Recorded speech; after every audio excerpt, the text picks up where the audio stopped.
Bagi Anda yang mengalami gejala seperti ini, artinya jalan yang Anda lalui itu sudah benar.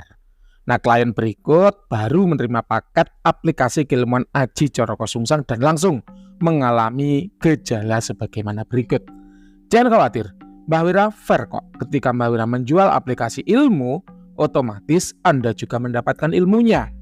Klien merasakan nyeri di ulu hati, kok bisa? Kita lihat nanti screenshotnya ditampilkan oleh admin supaya Bapak Ibu semua bisa ikut membaca dan ikut belajar sebetulnya apa sih yang sedang Mbak Wira bicarakan ini.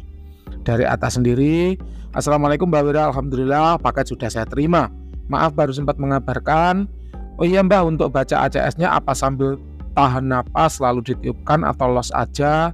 Artinya biasa saja, matur nuwun. Jadi los aja dinikmati, dicari selanya. Karena begini Bapak Ibu semua ya, Aji Coroko Sungsang bukanlah keilmuan al-hikmah. Kalau keilmuan al-hikmah itu Anda bacanya harus ikut nafas, atur nafas, tahan nafas, tarik nafas, dan lain sebagainya. Biasanya atau pada umumnya itu ada tata cara seperti itu. Namun pada keilmuan kejawen biasanya sifatnya lebih fleksibel. Artinya tidak berapa kali jumlah wirid, tidak berapa kali mantra itu dibaca, tidak sambil tahan napas dibaca sekian kali, tidak. Melainkan ketika Anda membaca mantra Aji Coroko Sungsang, Anda perlu penghayatan maksimal. Semakin Anda menghayati ejaan dan bunyi dari mantra yang Anda rapal, maka akan semakin bagus dan semakin besar energi yang ditimbulkan oleh mantra tersebut. Mbak Wira ulangi. Karena ilmu Aji Coroko Sungsang bukan ilmu al-hikmah, sehingga bukan berapa kali diwirid, bukan berapa kali dibaca, bukan tahan napas lalu sambil baca sekian kali, bukan. Melainkan ada pada penghayatan. Jadi bagaimana Anda menghayati, menikmati ritme dari bunyi mantra yang Anda rapal. Semakin Anda menghayatinya, maka akan semakin besar power yang ditimbulkan oleh mantra tersebut. Menarik ya. Kita lanjut.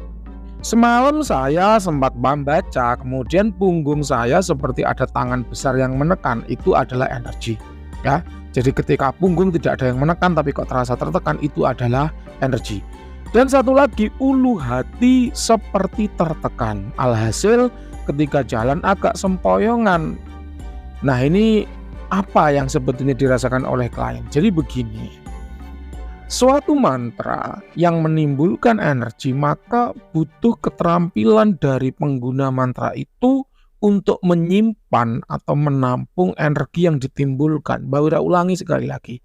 Suatu mantra yang menimbulkan energi, maka butuh kemampuan atau skill dari si perapal mantra untuk menampung atau menyimpan energi yang dihasilkan oleh mantra tersebut. Pada mantra Aji Coroko Sungsang, energi yang ditimbulkan dari membaca mantranya itu disimpan di ulu hati.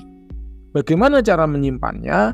Yaitu divisualisasikan ketika Anda merapal mantra tersebut, maka energi yang ada di sekitar, energi positif yang ada di alam semesta itu masuk ke tubuh Anda. Kemudian Anda arahkan pelan-pelan ke bagian ulu hati. Memang yang namanya belajar energi pertama kali itu selalu pakai visualisasi. Jadi menggerakkan energi itu pakai visualisasi. Dibayangkan energi itu bergerak, berjalan, merambat ke bagian ulu hati, kemudian berkumpul di situ. Selalu seperti itu.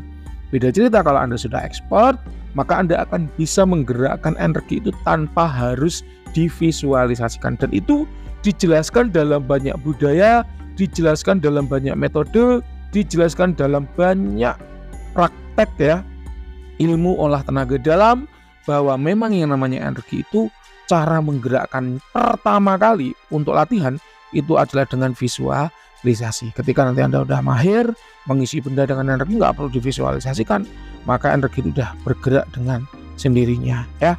Nah, energi yang tersimpan di ulu hati inilah yang kemudian disebut dengan raw material. Kalau Anda membuka atau membaca kitab yang Mbak Wira keluarkan, maka di situ ada bahasan tentang raw material. Raw material itu apa? Ya ini, energi yang dihasilkan oleh mantra Aji Coroko Sungsang yang Anda simpan dalam ulu hati. Oleh karenanya di dalam ulu hati terasa seperti tertekan. Artinya dalam hal ini ulu hati yang tertekan menandakan ya bahwa energi dari mantra Aji Coroko Sungsang itu sudah muncul. Energi yang muncul kemudian tersimpan di ulu hati, makanya terasa seperti tertekan. Ketika Anda sudah bisa merasakan hingga di fase ini, hingga di tahap ini, artinya dua. Yang pertama, artinya Anda sudah peka terhadap energi, dan yang kedua artinya adalah perapalan mantra Aji Coroko Sungsang yang Anda lakukan itu sudah benar, terbukti dari energinya yang sudah muncul. Cakep ya? Gimana? Yang lain udah pada sakti nih. Anda kapan? Nunggu apa? Nunggu harganya naik lagi? Kemarin saat pertama kali Mbak Wira rilis, mantranya hanya berharga 99.000. Per hari ini sudah 999, jadi 9-nya udah 3. Kemarin cuma 2, naiknya 900.000. Jadi mau nunggu kapan? Nunggu sampai harganya naik lagi? Apa nggak sayang gitu ya?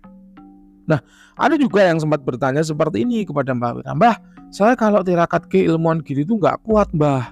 Entah nggak kuat nahan laparnya, entah nggak kuat nahan kantuknya, entah nggak kuat nahan ujian-ujian yang lain. Karena yang namanya tirakat keilmuan pasti ada ujiannya.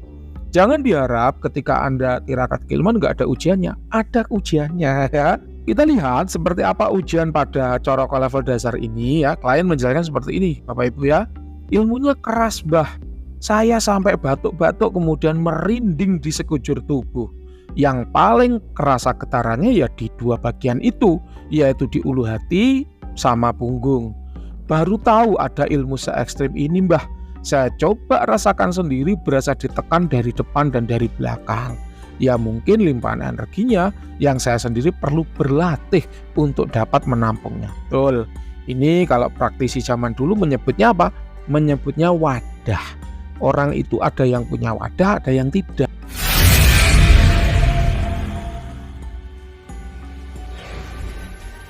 Ya, kalau orang itu punya wadah, maka ketika latihan itu cepat bisanya karena kapasitas ilmunya besar. Ini kalau di dalam film itu kayak Naruto. Jadi cakranya besar sehingga ketika itu diolah menjadi beragam jutsu bisa. Ya, Kisame itu juga wadahnya besar sehingga dia sampai dijuluki Jubi tidak berekor. Kenapa? Karena daya tampung energinya kuat. Beda cerita kalau daya tampung energinya kecil, seperti siapa? Nagato misalnya. Nagato itu daya tampung energinya kecil, makanya rambutnya sampai berubah. Padahal dia dari klan Uzumaki kan gitu. Jadi memang itu relate dengan dunia nyata sekarang. Kalau orang itu daya tampungnya kecil, wadahnya kecil, belajar keilmuan banyak nggak bisanya. Karena ada beberapa keilmuan tertentu yang butuh energi besar. Ibarat HP, aplikasi butuh RAM besar. Kalau RAM-nya nggak kuat, ya aplikasi itu nggak jalan. Banyak kayak gitu, paham ya? Nah, dalam setiap keilmuan Aji Coroko Sungsang, semua memiliki bentuk ujiannya sendiri-sendiri.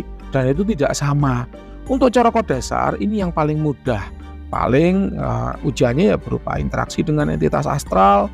Kemudian Anda mulai digoda oleh jin-jin liar. Dibilang mau dijadikan suami gaib, istri gaib. Kemudian disembah. Ada yang membisiki bahwa Anda keturunan Majapahit, keturunan Sriwijaya, raja-raja, sehingga Anda punya keistimewaan jadi bisa diangkat jadi anak angkatnya Ratu Kidul. Itu ujian level dasar, level yang paling cetek ya. Ketika Anda naik lagi ke Coroko level guru, maka ujiannya meningkat, Pak. Bukan hanya sekedar tipu daya atau fitnah, melainkan levelnya sudah di nyawa. Jadi pasti akan ada orang yang mengancam nyawa Anda, pengen membunuh, pengen latih tanding dan sebagainya, kayak gitu ujiannya ya. Dan Mbak Wira sudah melewati fase itu. Nanti ibarat ketemu demon, maka demonnya mau nyembah dan sebagainya, itu semua tipu daya. Ya, itu ujian dari keilmuan, dan masing-masing ilmu ini membawa ujiannya sendiri-sendiri. Nanti ketika Anda mencapai level Mahaguru pun juga begitu, ujiannya beda lagi. Ujian Mahaguru itu dari Tuhan dan kepada Tuhan kita, dari Tuhan kita berasal dan kepada Tuhan kita akan kembali. Itu berarti kita betul-betul meninggalkan keduniawian. Biasanya ya ini ya, kemudian menjadi sulit dalam urusan harta, tahta dan wanita. Yaitu ujian. Apabila kita bisa melewatinya, ya ilmuwan itu akan nempel dan bisa kita gunakan. Namun ketika kita gagal melewatinya, ya kita gagal, kita hancur. kayak gitu. Jadi ya masing-masing ilmuwan selalu membawa ujian semacam itu, dan itu suka nggak suka, siap nggak siap, ya harus kita jalani, harus kita lewati kalau memang kita ingin menjadi orang yang pilih tanding. Makanya kemudian bisa saja ada orang-orang yang bahasa nggak kuat tirakat keilmuan. Ada nggak yang instan aja siap pakai langsung sakti? Ya kalau pertanyaannya seperti itu, ya Mbak Wira akan merekomendasikan menggunakan khodam. Ya, kenapa? Karena begini Bapak Ibu semua ya. Kalau Bapak Ibu itu tirakat, ibaratnya Bapak Ibu itu seperti kuliah kedokteran. Ya, Bapak Ibu seperti kuliah kedokteran. Jadi ilmunya itu dipelajari step by step selama 4 tahun. Setelah itu lulus jadi sarjana kesehatan gitu kan. Baru nanti magang atau praktek jadi dokter muda kan gitu. Ya, kelebihannya apa? Kelebihannya ya khodamnya nggak akan mati. Ibarat Bapak Ibu diacak-acak sama orang, ya Bapak Ibu bisa membangunnya kembali. Kenapa? Karena basisnya bukan khodam, basisnya ada keilmuan.